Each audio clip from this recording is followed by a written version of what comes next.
I am going to shave my face today.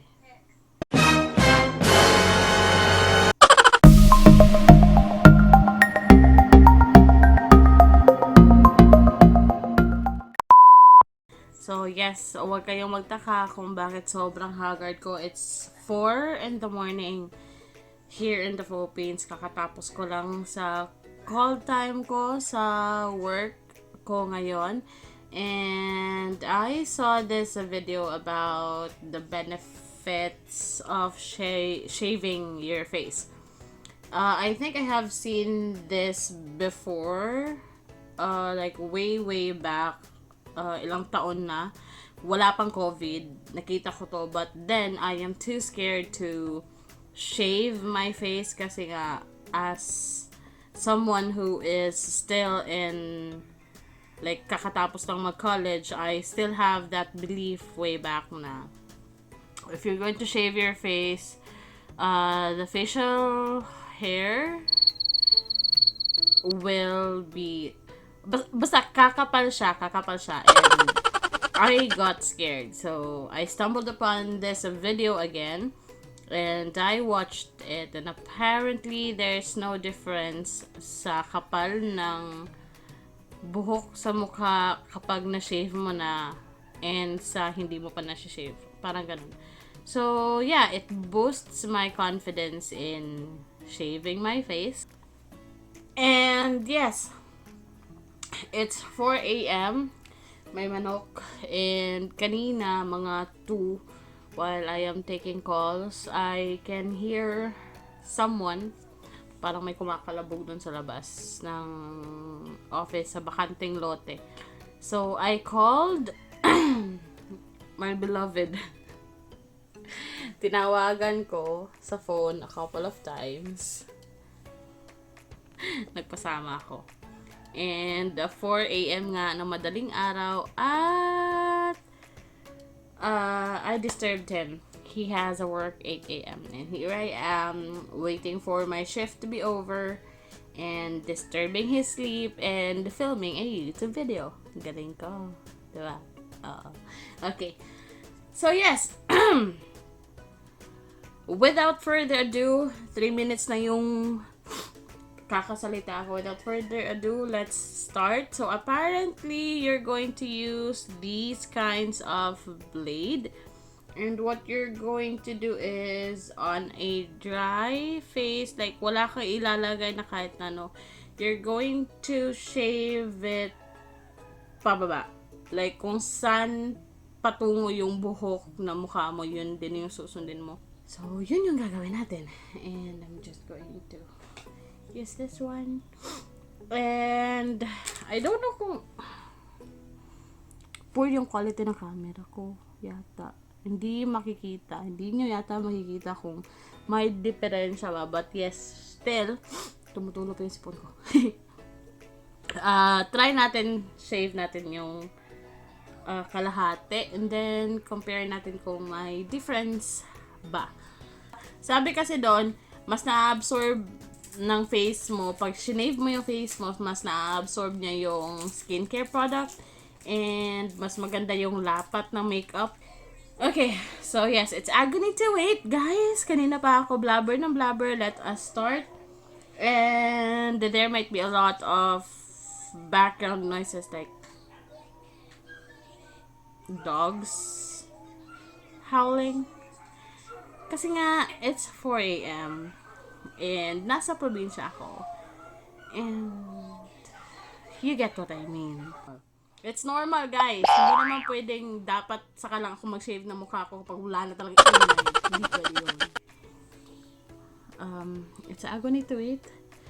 And it's only nerve-wracking if you're going to do it on the first time. So they said, like, very light lang ang gawin mo. Just enough to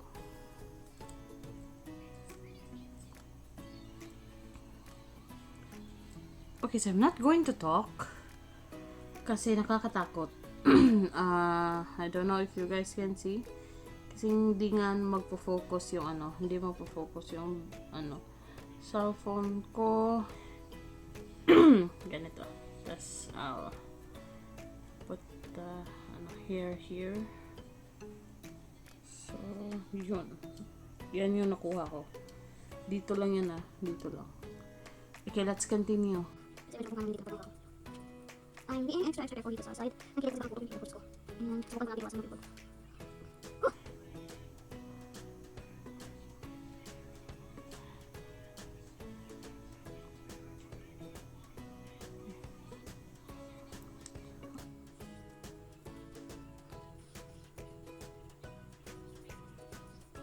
Teka nga, move natin yung camera kasi A few moments later. Padayon. Para sa kabuang. Guys.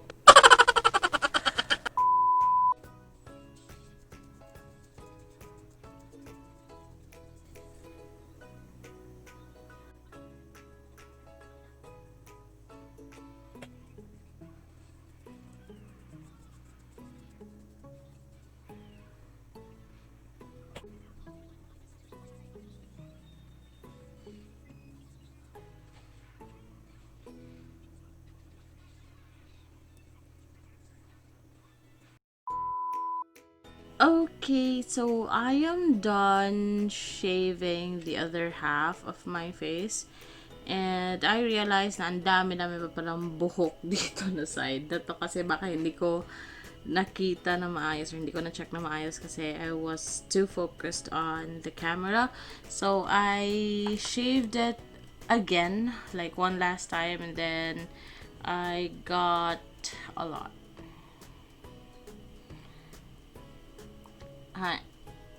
Yeah, I know it looks awful. So yeah, yun yung mga nakuha ko. Yun yung nakuha kong buhok sa mukha ko. And this is my face after shaving. It's a little bit, ano ba ang tawag dun? Tingly. Parang may parang may konting tusok-tusok, parang ganon. Pero hindi naman siya mahapde. And after shaving nga pala, I put this Pond's White Beauty Enriched Hyaluronic Acid. Ito. Kasi ito rin naman yung skincare ko. So, after, hindi ako nag-toner kasi I'm pretty sure mahapdi yun. So, I just put this one directly. And then, that's it. So, it's already 4:55. Wow. I spent an hour doing this to my face. And I'll be finishing my shift at 6 a.m. After that, matutulog ako. And when I wake up, I'll give you an update kung ano na yung itsura ng mukha ko. If magkakaroon ba ako ng breakout or ano ba mangyayari sa mukha ko after shaving. So far, it felt so light. Yung parang ang gaano mukha mo. Yung parang sobrang nalinis mo yung mukha mo. Yung parang ganun. So yes, I will see you after I wake up later. Maybe tonight. Wee! Time check, it's 3:55 a.m. and hindi ako nakapag-film kanina for the update dun sa makeup sa pag-shave ko ng mukha kasi muntikan ako malate sa trabaho ko kasi late ako nagising. So, I didn't have the time to film an update. But yes, so far, all I did is to wash my face and put a little bit of skincare. Yun lang. And yeah, as you can see, after almost 24 hours, hindi naman, wala naman pamumula, walang irritation whatsoever na naganap. So, I think it's doing great. And, of course, to test if maganda nga ba siya for makeup, lagay tayo ng makeup real quick. Transition lang. So far, I think the makeup is great. Yun nga lang yung lines ko dito kasi sobrang haggard kasi I still didn't have any sleep. And so far, yun nga, I do agree na mas madaling ilagay yung foundation, tapos mas flawless or mas makinis yung finish. And yeah, overall mas napadali na yung makeup application ko. And yes, I think that would be all for today's video. And that's the end of the video where I shaved my face. Let me know in the comment section down below kung ano pa yung gusto niyo mapanood na videos, or ano pa yung mga gusto niyo mapanood sa mga susunod kong videos. Thank you so much for watching, guys, and I hope to see you on my next video. Manok. Bye!